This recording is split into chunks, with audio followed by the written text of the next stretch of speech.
K C. വേണുഗോപാലിന് സമസ്ത കാന്തപുരം വിഭാഗത്തിന്റെ പിന്തുണ അറിയിച്ചിരിക്കുകയാണ്. ഹൈക്കമാൻഡിന് കത്തയക്കുകയും ചെയ്തു.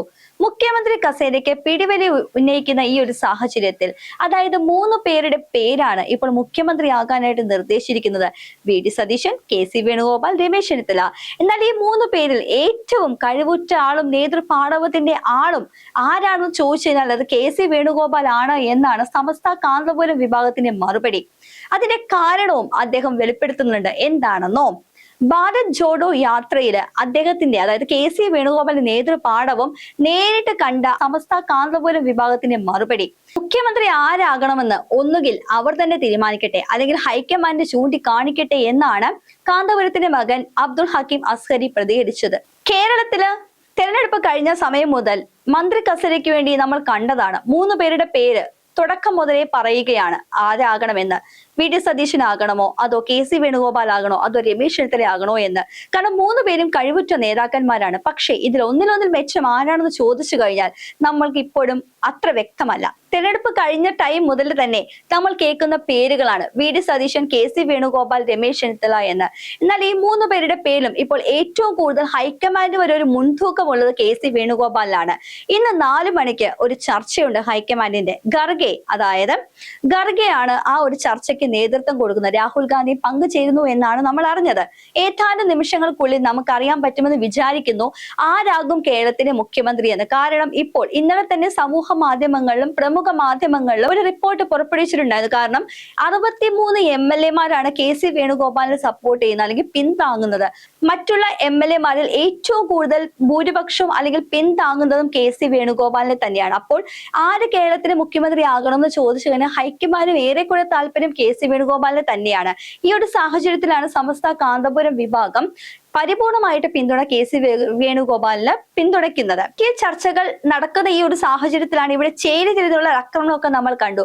ഫ്ലെക്സ് കീറുന്നതൊക്കെ കണ്ടു. വി.ഡി. സതീശന്റെ വിഭാഗവും കെ.സിയുടെ വിഭാഗവും അതേപോലെ തന്നെ രമേശ് ചെന്നിത്തലയുടെ വിഭാഗവും എല്ലാം പരസ്പരം PR വർക്കുകൾ നടത്തുന്നതും അതേപോലെ ഫ്ലെക്സുകളെല്ലാം വലിച്ചു കീറി ഒട്ടിക്കുന്നതും അത് വലിച്ചു കീറി കളയുന്നതും എല്ലാം നമ്മൾ കണ്ട ഈ ഒരു സാഹചര്യത്തിൽ കേരളത്തിലെ മുഖ്യമന്ത്രി ആരാകണമെന്ന് ഇന്നും ഇവർക്കിടയിൽ ഒരു ചർച്ചാ വിഷയം തന്നെയാണ്. കേരളത്തിലെ ജനങ്ങൾക്കിടയിലും അതൊരു വലിയൊരു ചർച്ചാ വിഷയം തന്നെയാണ്. ഈ വിഷയം പരിഹരിക്കാൻ വേണ്ടിയിട്ടാണ് വി.ഡി. സതീശൻ, സണ്ണി ജോസഫ് പോലെയുള്ള നേതാക്കൾ ഡൽഹിയിലേക്ക് പോയേക്കുന്നത്. അതായത് ഡൽഹിയിലേക്ക് ഉന്നതതല യോഗം വിളിച്ചു ചേർത്തിരിക്കുന്നതും ഇതിനു വേണ്ടി തന്നെയാണ്. ആരാകും കേരളത്തിന്റെ മുഖ്യമന്ത്രി? കാരണം പൊതുയോഗ യാത്ര നടത്തി കഴിഞ്ഞാൽ വി.ഡി. സതീശനാകണോ അതോ ഇപ്പോൾ ജനപിന്തുണ ഏറ്റവും കൂടുതൽ ജനപിന്തുണയും MLA-മാരുടെ പിന്തുണയും ഹൈക്കമാൻഡിന് ഒരു താല്പര്യവും കൂടിയുള്ള കെ.സി. വേണുഗോപാൽ ആകണോ അതോ രമേശ് ചെന്നിത്തല ആകണോ? കാരണം രമേശ് ചെന്നിത്തല എന്ന് പറയുമ്പോൾ ഉയർന്ന ഒരു നേതൃപാടവും അതേപോലെ തന്നെ രാഷ്ട്രീയ പരിജ്ഞാനവും കൂടുതലുള്ള ഒരു മനുഷ്യൻ കൂടിയാണ്, അല്ലെങ്കിൽ നേതാവ് തന്നെയാണ് രമേശ് ചെന്നിത്തല. ഈ 3 പേരിൽ ആരാകണമെന്ന് നറുക്കെട്ടെടുക്കുന്ന പോലത്തെ അവസ്ഥയാണ് ഇപ്പോൾ ശരിക്കും പറഞ്ഞു കഴിഞ്ഞാൽ കേരളത്തിലുള്ളത്.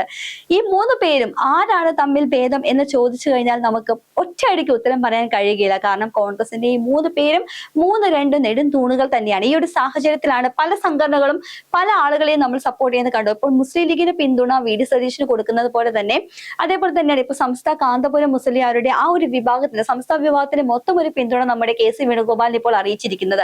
ഇതെന്ത് തന്നെയാണെങ്കിലും വലിയൊരു മാറ്റത്തിലേക്കാണ് കുതിക്കുക. എന്തായാലും നാളെ അതായത് ഞായറാഴ്ചയാണ് വ്യക്തമായിട്ട് ഒരു മുഖ്യമന്ത്രി ആരാകുമെന്ന് അറിയുന്നു എന്നാണ് നമ്മൾ ഇന്നലെ വരെ വിചാരിച്ചത്. പെട്ടെന്നാണ് ഇന്നൊരു 4 മണിക്ക് ഒരു യോഗം ചേർന്നിരിക്കുന്നത്. ഇപ്പോൾ യോഗം തകർത്ത് നടന്നുകൊണ്ടിരിക്കുകയാണ്. ഈ യോഗത്തിലാണ് നമുക്ക് അറിയാൻ പറ്റും നമ്മുടെ കേരളത്തിന്റെ നിയുക്ത മുഖ്യമന്ത്രി ആരാണെന്നുള്ളത്.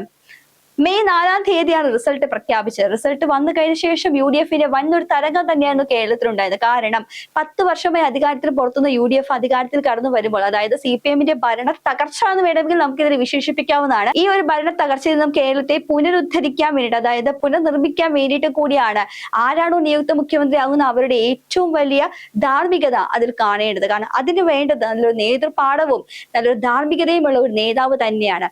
നമുക്കറിയാം ഭാരത് ജോഡോ യാത്ര അത് എവിടുന്ന് വരെയാണ് ആരംഭിച്ചതെന്നെല്ലാം നമുക്ക് അറിയുന്ന ഒരു സാഹചര്യത്തിൽ ഏറ്റവും കൂടുതൽ ഒരു നേതൃപാഠവും കൊടുത്തത് കെ.സി. വേണുഗോപാലാണ്. അതുകൊണ്ട് തന്നെയാണ് സമസ്ത ഞങ്ങൾ കെ.സി. വേണുഗോപാലിനെ പിന്തുണയ്ക്കുന്നതാണ് പറയുന്നത്. അതുകൊണ്ട് തന്നെ പലരും അതുപോലെ 63 MLA-മാരാണ് കേരളത്തിൽ നിന്നും കെ.സി. വേണുഗോപാലിനെ പിന്തുണച്ചിരിക്കുന്നത്. ഈ ഒരു റിപ്പോർട്ട് മാധ്യമങ്ങൾക്ക് കിട്ടിക്കഴിഞ്ഞപ്പോൾ അത് പബ്ലിഷ് ചെയ്ത് കഴിഞ്ഞ പിന്നെ വലിയൊരു കോലാഹലമാണ് ഇവിടെ ചേരിതിരിഞ്ഞ് നമ്മൾ കണ്ടത്. എന്തായാലും ഇവിടെ ഫ്ലെക്സ് കീറലൊക്കെ തകൃതിയായിട്ട് നടന്നുകൊണ്ടിരിക്കുകയാണ്. അതുപോലെ തന്നെ ഹൈക്കമാൻഡ് തീരുമാനിക്കട്ടെ ആരാകണം കേരളത്തിലെ മുഖ്യമന്ത്രി എന്ന്. കെ.സി. വേണുഗോപാലോ, വി.ഡി. സതീശനോ, രമേശ് ചെന്നിത്തലയോ 3 പേരുടെ പേരും ത്രിമൂർത്തികൾ എന്ന പോലെ നമുക്കിടയിൽ ഇപ്പോൾ നിൽക്കുകയാണ്. ആ ഹൈക്കമാൻഡ് തന്നെ അവസാന വാക്ക് തീരുമാനിക്കട്ടെ എന്ന് വിചാരിക്കുന്നു.